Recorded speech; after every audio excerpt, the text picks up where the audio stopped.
મહુવા તાલુકાનું કુટવડા ગામ જેની નજીક આવેલ છે મહુવા ડુંગર, જેની માથે બિરાજમાન છે ભૂતળા દાદા, જે આ કળયુગમાં પણ આપોઆપ પરસા પૂરી રહ્યા છે.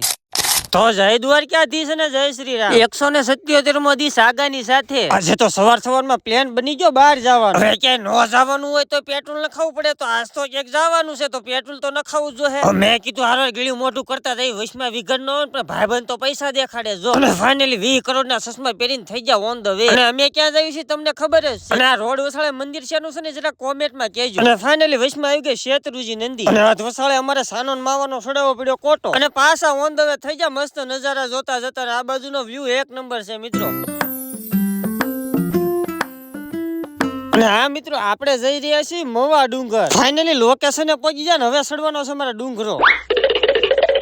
હજી તો અડધો ડુંગરો ચડ્યો કાં તો હાફી ગયા.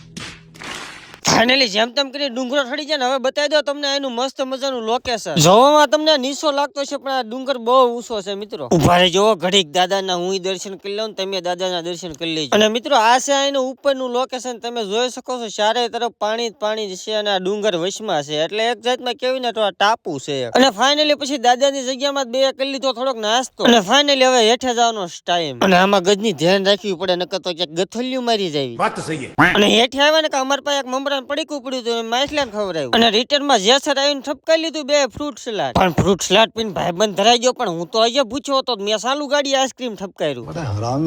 અને અહીંયા ગાડીઓ ધોતા જોઈને મને મારી ગાડી ધોવાનું સાંભળી. અને હજી તો આઈસ્ક્રીમ નો ઓગળ્યો એ પેલા તો આવી ગયા સોડા. એટલે સ્પોન્સર ભાઈબંધ હતો અને તમને ખબર તો છે મફત નું મૂકવાનું ન હોય. અને ફાઇનલી સીધી એન્ટ્રી થઈ ગઈ અમારી દામનગર. એટલે દામનગર માં આવીને કઈ નવીન નીત કરવાનું મંગાવી લીધા 50 રૂપિયાના સમોસા, કારણ કે ભૂખ તો લાગી જ લીધી હતી. હાલો હવે અમે સમોસા ખાઈ લઈશ, પણ તમે ફોલો બટન નીચે દબાવતા જજો હો.